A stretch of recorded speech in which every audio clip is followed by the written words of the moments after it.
The Golden State Warriors and Jonathan Kuminga are not in the same spot they were after the first week of the season. The wing player has now missed 6 consecutive games, and according to Warriors head coach Steve Kerr, he has no idea when the forward will return.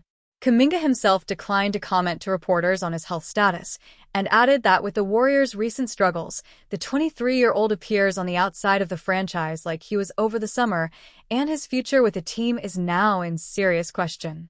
According to multiple reports from ESPN, The Athletic, and CBS Sports, the Warriors and Kuminga could be heading straight towards a divorce after what was initially a promising start with the team under his new contract.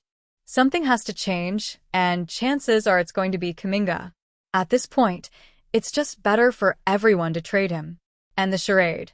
Brad Bakken wrote for CBS Sports. So fire up the hypotheticals, because at this point, who wants to do this dance anymore?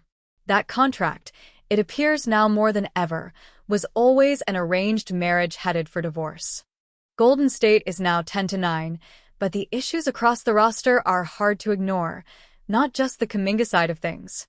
While Stephen Curry continues to carry the team, Al Horford and Draymond Green are out with injuries, and Golden State has some massive hurdles to overcome on both sides of the ball, regardless of whether Kuminga is in or not. Kuminga and the Warriors are headed towards a divorce. There's been a lot made and reported on Kuminga over the past few weeks. Green, Butler, and Curry have all come to his defense, but after comments made by Kerr on the forward's uncertain status, new questions are being raised. According to Nick Friedel of The Athletic, multiple times, Kuminga failed to share any update on his health.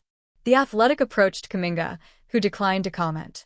When told that it was Kerr who told the media to ask Kuminga himself how he was doing in recovery, he again declined to comment. The insider wrote, Kuminga is not required to speak to the media, but his decision not to share an update will only feed into the speculation about his lingering status.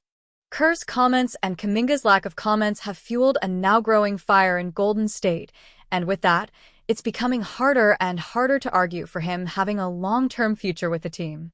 Kerr isn't going to put a player on the floor who says he isn't feeling well enough to play, but there seems to be a disconnect between player and coach that not only is worth noting, but feels like another chapter of the story that turned over the summer when Kuminga's agent, Aaron Turner, repeatedly used Kerr's name in interviews during contract negotiations, Friedel added.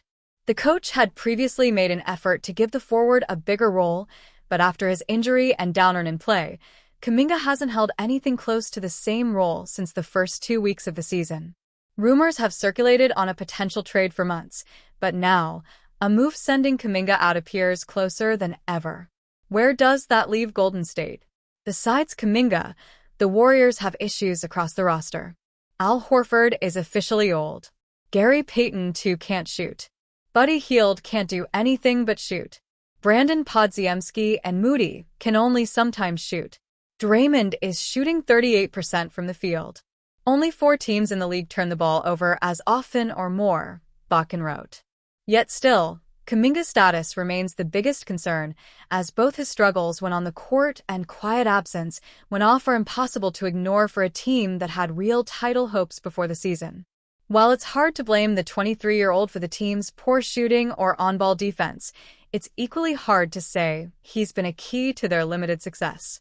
Most recently, Curry shared some hope and that he understands what it feels like to watch from the sidelines, but made sure to put Kuminga on notice while he sits with an unknown return date. You can't lose the feel for what we're trying to do, Curry said, because he'll be held to that same standard when he comes back. We've all missed time at certain points, and you understand how to balance that. It's not easy because rehab sucks.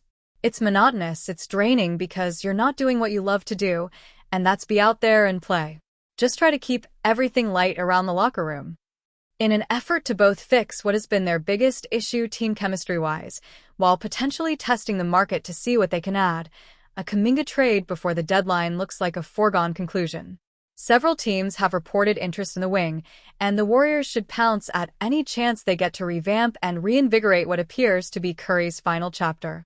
As the Golden State Warriors suffered a brutal loss at the hands of the Houston Rockets, 100-104, they also suffered a potentially devastating blow. Stephen Curry left the game late in the fourth quarter with what was later revealed to be a quad contusion, one that he likely suffered attempting to take a charge against Amen Thompson. Not only was this a game-changing play when the call on the floor was overturned, but if Curry is now set to miss time, it could represent a disastrous setback for a Warriors team that is already off to a subpar start to the season. While the best thing is almost certainly to give Curry the rest he needs to come back healthy given all of the issues he's dealt with early in the season, this will be a painful pill to swallow for Golden State. The Warriors' tough schedule ahead could spell disaster if Curry has to miss time. As hyped as the Warriors were as championship contenders before the season started, things have not played out that way so far. They've settled into a 10-10 record through their first 20 games, being held back by the inconsistent performances of their role players.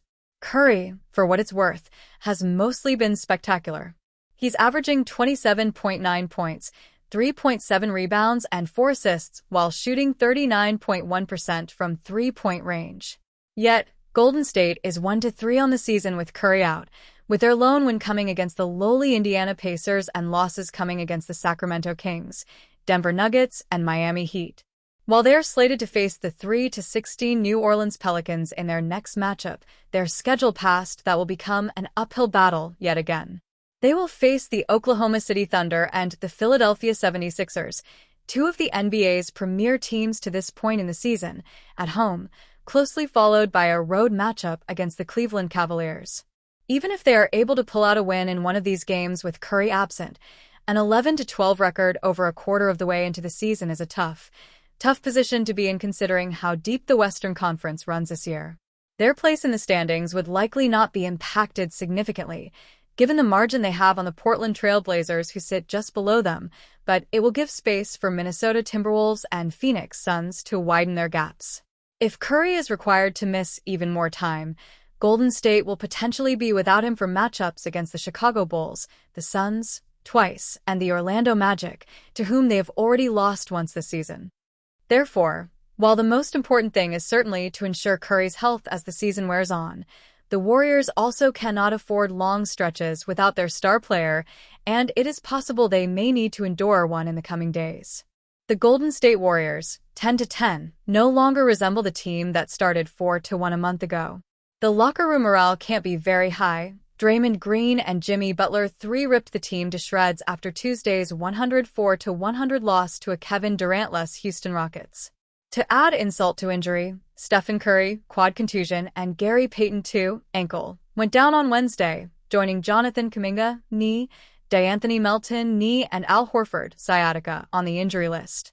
While Curry is expected to miss around a week, per ESPN's Shams Charania, Kuminga and Melton, who have been scrimmaging with the G League's Santa Cruz Warriors, could be back sooner.